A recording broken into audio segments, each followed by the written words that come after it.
Bonjour, Dongo, le conseiller agricole. Aujourd'hui, nous allons parler des haricots verts, ou bien de l'haricot vert. Il faut dire que l'haricot vert aussi, c'est une culture aussi très rentable que beaucoup ne connaissent pas, que je vais permettre à beaucoup de personnes de connaître aujourd'hui. Nous allons, comme d'habitude, aborder le côté technique. Mais certaines personnes, je dirais plutôt, me demandent de faire comme les autres. Non, je suis désolé, je ne suis pas comme les autres, je suis moi-même.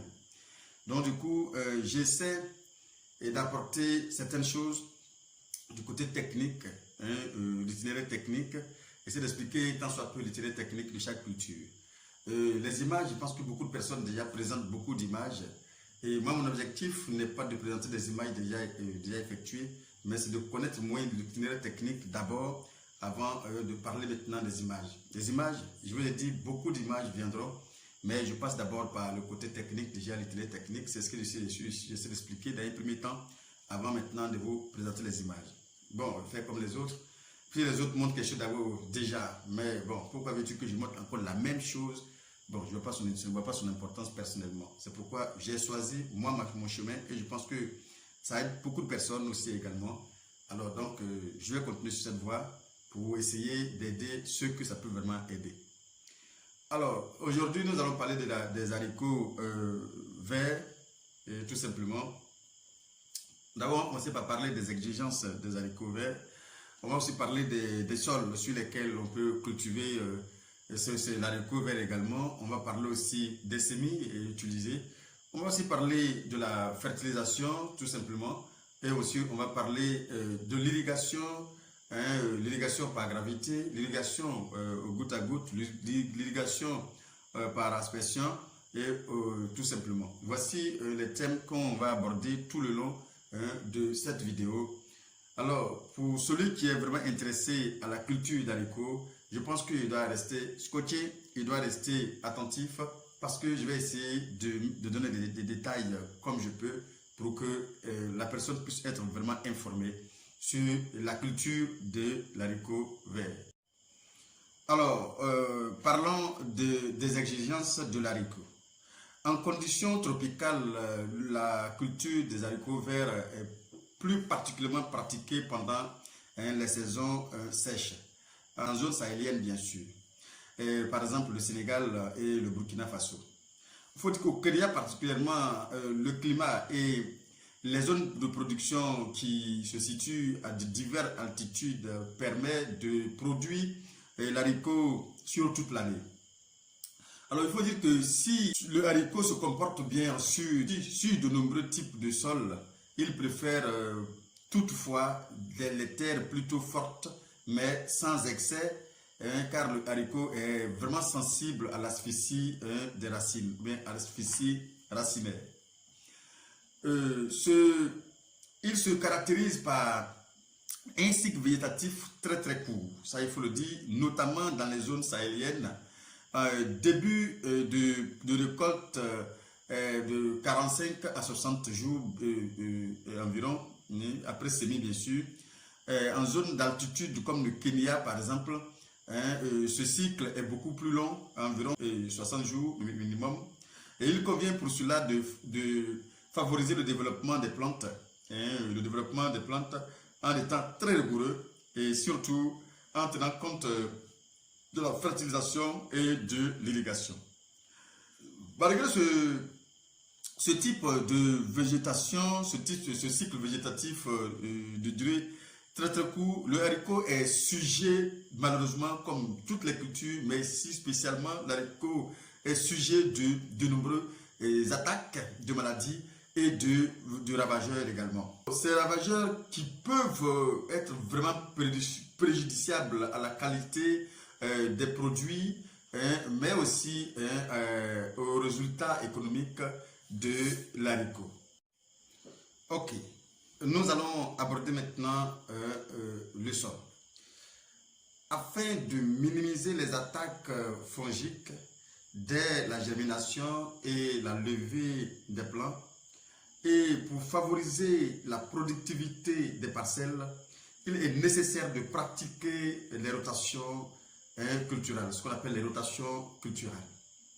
Alors, il faut dire que les précédents culturaux les plus favorables sont les céréales. En fait, il n'y a pas de céréales, tout ce qui est comme mil, tout ce qui est comme sorgho, tout ce qui est comme maïs, etc.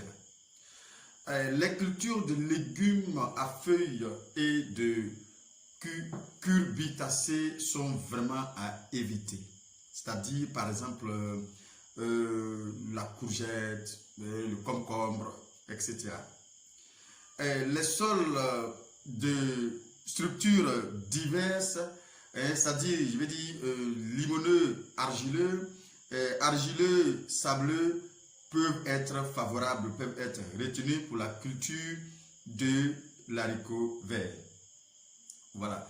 Alors, il faut aussi comprendre que la culture est possible sur les sols à structure battante, je veux dire par exemple limoneux, mais la période de semis nécessite vraiment quelques précautions en réalité. De par son cycle végétatif, il faut que le haricot se développe rapidement. C'est pourquoi la préparation des sols doit être minutieuse et rigoureuse également. Un sol adapté à la culture de haricots doit être travaillé sur un minimum de 30 à 40 cm de profondeur. Avoir aussi également une structure homogène et un lit de semences aérées et très fin. Ce sol aussi doit être correctement nivelé de façon à éviter, je dirais, les zones d'humidité, les zones humides, parce que ces zones humides peuvent favoriser un mauvais développement de la plante. Ça peut aussi être un risque de tout ce qu'on appelle maladie fongique. Il faut dire que la fumure de fond sera incorporée au moment de la préparation du sol. Et ça, c'est très important de le savoir. Il faut, si on veut choisir vraiment tout ce qu'on appelle fumure de fond, il faut que cela soit incorporé au moment de la préparation du sol, comme je l'ai dit, pour que ça soit vraiment incorporé, mélangé avec ce sol-là. Pour qu'elle soit localisée dans la zone de développement des racines des plants. Alors, les fumures organiques sont vraiment déconseillées car elles peuvent favoriser la sensibilité du haricot aux maladies et aux ravageurs en cas de mauvaise décomposition. Et seule une matière organique bien décomposée, enfouie au moment de la préparation du sol, peut être appliquée. Je dis bien décomposée. Nous allons parler maintenant des semis. Il faut dire que les densités de semis sur la parcelle doivent permettre réellement doivent permettre d'avoir un développement végétatif très raisonnable, sans excès. C'est très important de le savoir. Une densité trop importante et favorise ce qu'on appelle l'étiolement. La plante va filer en hauteur. Et par conséquent, il faut vraiment tenir compte de cela. Il faut tenir compte du fait que ta plante doit être raisonnablement constituée, de sorte à ce que ça puisse donner le meilleur d'elle-même en fait. Voilà, c'est très important de le savoir. Et cela aussi, une forte densité va aussi favoriser une sorte de fragilité au niveau de la plante. Ça va fragiliser la plante et cela va provoquer des risques sanitaires. Ça aussi, c'est très important. C'est pourquoi, je dirais, les densités des semis doivent tenir compte d'un certain nombre d'éléments. En l'occurrence, la variété et son développement végétatif, aussi les saisons, des saisons de plantation et les densités moins élevées en période, je disais, en période humide. Et les méthodes, effectivement, d'irrigation aussi doivent être aussi être respectées et bien suivies. Ça veut dire quoi? La densité moindre, une densité moindre avec une pluviométrie, je dirais une irrigation à l'arrêt. Les semences certifiées et traitées sont recommandées, hein, car elles permettent de protéger les jeunes plantules et contre les premiers ravageurs, mouches et des semis. Et sont exemptes de germes de maladies de type fusariose ou graisse. Il faut dire que les besoins en semences avoisinent les 30 kg par hectare, hein, pour obtenir une densité d'environ 2000 à 2500 plants par hectare. En cas d'irrigation à goutte, les densités sont en général les plus importantes pour atteindre environ 300 000 pieds, 300 000 plants par hectare.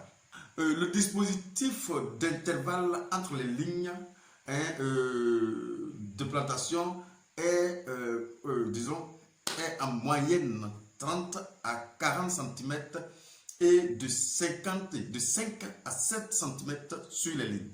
Je dirais entre les lignes 30 à 40 cm, sur les lignes 5 à 7 cm. En période pluvieuse ou en forte humidité, un espacement plus important, hein, sur les lignes, je dis bien sur les lignes, permet aux plants de sécher très rapidement après une pluie. Ce qui va aussi bien évidemment permettre à la plante d'être de moins en moins attaquée sur un sol bien ressuyé. Et si une irrigation a été effectuée auparavant, hein, les graines sont placées à une profondeur de 2 à 5 cm. Un sol léger et filtrant, c'est-à-dire sol sableux, il faut effectivement éviter de semer trop superficiellement. Et bien sûr, à l'opposé, il faut aussi, si le sol est lourd et battant, c'est-à-dire qu'il faut vraiment une profondeur de 2 à 3 cm est plus ou moins suffisante. Si une irrigation est nécessaire ou est recommandée dès le semis en sol sableux, il est déconseillé d'irriguer entre le semis et la levée. En sol lourd et battant, en règle générale, en sol limoneux, argileux, la pré-irrigation effectuée entre semis est suffisante pour permettre aux graines de germer et d'assurer une levée homogène et je dirais régulière sur la parcelle. On va arriver à une phase beaucoup plus importante pour moi. Et cette phase, je dirais, tellement importante que beaucoup de personnes négligent cette phase parce que c'est la phase qui contribue et favorise à un meilleur rendement. Et c'est cette phase-là qui nous permet en réalité d'avoir le maximum possible de rendement, d'où le maximum d'argent. La phase de la fertilisation. La phase de la fertilisation, que ce soit une fertilisation bio, comme beaucoup le disent aujourd'hui, ou chimique, je pense que c'est une phase importante pour pouvoir rentabiliser réellement vos projets, vos différents projets. Alors, vous savez, au niveau de l'haricot vert, de par le cycle court du haricot vert, le choix des formes d'engrais est très important. Parce que la fertilisation doit être basée sur l'utilisation d'engrais dont les éléments sont très rapidement assimilables, très rapidement et surtout très facilement assimilables. Alors, il faut savoir que la particularité des plants de la famille des légumineuses, dont fait partie bien sûr les haricots verts, bien, le haricot vert, est de fixer, sa particularité est de fixer l'azote grâce aux nodules sur les racines. Alors, si cela permet un apport non négligeable déjà en azote, les apports complémentaires, je dirais, restent toujours nécessaires pour obtenir réellement un meilleur rendement commercial, et, disons optimum bien sûr. Et la fertilisation sera vraiment raisonnée pour l'ensemble des éléments et appliquée en partie avant la mise en culture. Bien sûr, avant la mise en culture, en partie. C'est pourquoi on va d'abord procéder par ce qu'on appelle la fumure de fond. Et la fumure de fond sur la parcelle, quel que soit ce que vous allez décider d'apporter en fumure de fond, ça dépendra de vous. Si c'est la matière organique, mais il faut que ce soit bien décomposé. Si c'est de l'engrais minéral aussi, il faut savoir quel est l'apport effectivement qu'il faut apporter à la plante, sachant déjà, comme je l'ai dit, que la plante renferme déjà et a une forte capacité déjà de pouvoir fixer l'azote atmosphérique déjà de par ses nodules de ses racines en réalité. Et par la suite, en fonction de nos ambitions, en fonction de ce que nous voulons, on va aussi apporter ce qu'on appelle de l'engrais de couverture. Dans de nombreuses zones de production, la fertilisation est assurée par des engrais simples. Il faut reconnaître par des engrais simples, mais très complets. Les engrais azotés, c'est-à-dire N, seront apportés sous forme urétique, ammoniacale ou nitrique. Les engrais phosphoriques sont apportés sous forme de phosphate d'ammoniac ou de superphosphate triple. Les potassiques, sous les formes les plus couramment possibles utilisées, que sont le sulfate ou le nitrate de potasse. Les formes chlorure, je vous en prie, sont à éviter car le chlore est toxique pour de nombreuses cultures maraîchères, notamment le haricot vert en particulier. Au moment des applications et des fumures de couverture, il est important de faire ce qu'on appelle, de pratiquer ce qu'on appelle un binage superficiel. Il faut légèrement biner avec le matériel de binage, c'est très important. Ou encore, dès l'instant que tu finis de fertiliser, il faut, de ce que tu finis de dépendre bien sûr l'engrais, il faut également, bien évidemment, apporter de l'eau, c'est-à-dire faire l'irrigation. Sur certains périmètres, disposant l'installation, c'est-à-dire sur les périmètres disposant l'installation plus technique, les fertilisations, notamment de couverture, peuvent être associées au système d'irrigation, à l'irrigation au goutte à goutte. En complément des éléments majeurs, les éléments aussi secondaires sont en particulier, en général bien sûr, associés à la fumure de fond sous forme de sulfate de magnésie. Pour la magnésie et de sulfate naturel ou scorie pour le calcium. Les apports d'oligo-éléments indispensables à la culture, le molybdène, le zinc, le cuivre et le manganèse seront assurés, le molybdène, le zinc et le cuivre et le manganèse seront assurés aux besoins par des pulvérisations foliaires, voire aussi apportés par le réseau d'irrigation goutte à goutte. Maintenant, à la phase d'irrigation. Il faut dire que cette phase d'irrigation n'est pas aussi à négliger. Surtout, comme la majorité pour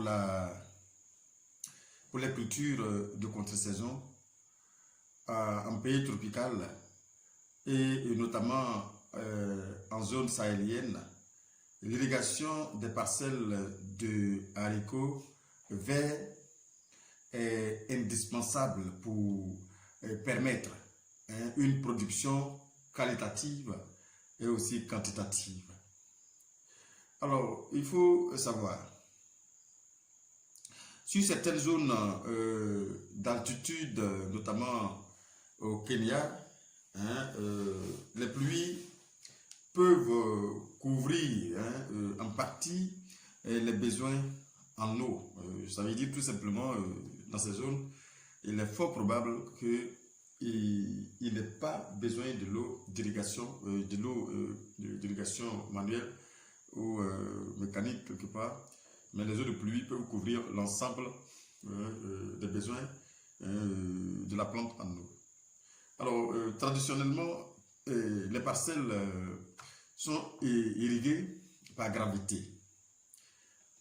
Certains périmètres ont opté pour des techniques d'irrigation plus pointues, c'est-à-dire à savoir l'irrigation au goutte à goutte et par aspersion.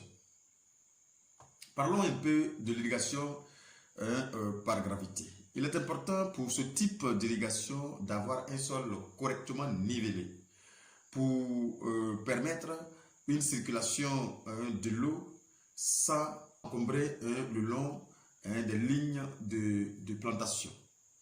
Alors, il faut dire que des disparités dans le nivellement vont provoquer l'accumulation de l'eau dans certaines zones, qui est aussi propice au dépérissement des plants, ou encore l'asphyxie racinaire et au développement de certaines maladies fongiques, bien sûr. Alors, ce type d'irrigation consomme énormément de l'eau, oui, et la gestion quantitative est vraiment délicate, notamment en saison des pluies. Il peut y arriver qu'il y ait cumul d'irrigation, c'est-à-dire qu'il cumul d'irrigation plus pluie qui peut arriver, parfois devient excessive, totalement excessive. Alors, par contre, l'irrigation par goutte à goutte, ce système d'irrigation par goutte à goutte, c'est ce système-là qui est vraiment bien adapté à ce type de culture. Et la technique du goutte à goutte demande de la rigueur, notamment en ce qui concerne le matériel de filtration. Car il faut comprendre que l'eau chargée en particules, peut boucher les gaines d'irrigation.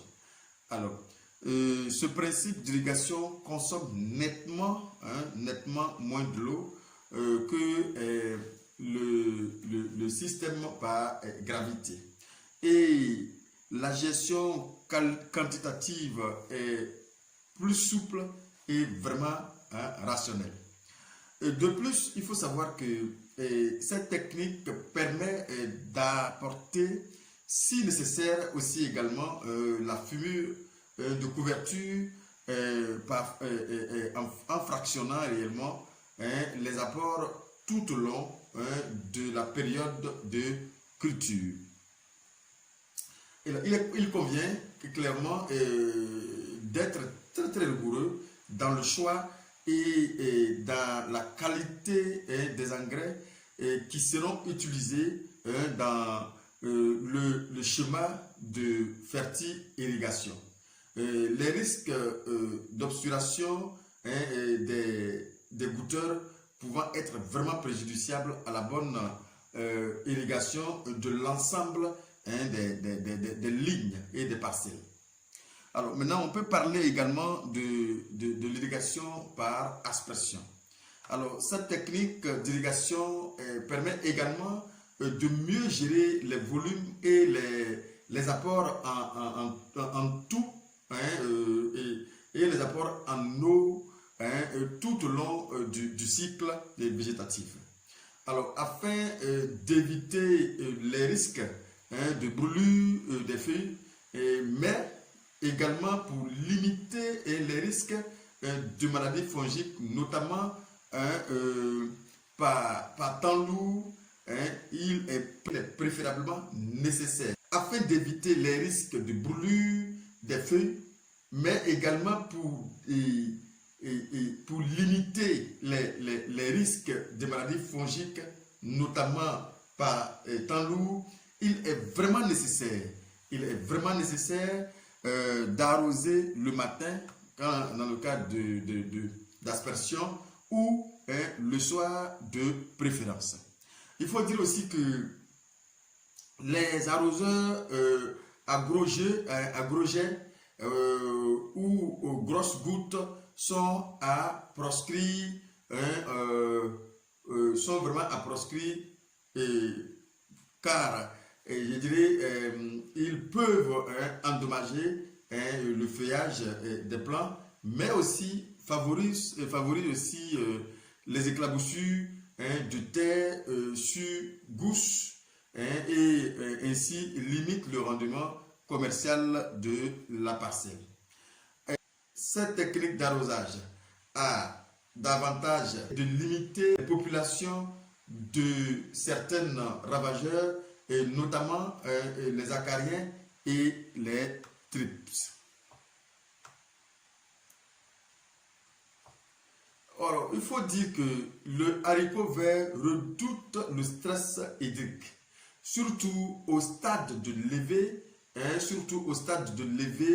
Alors, il faut savoir qu'il faut vraiment permettre à ce moment-là, à cette plante de pouvoir avoir de l'eau.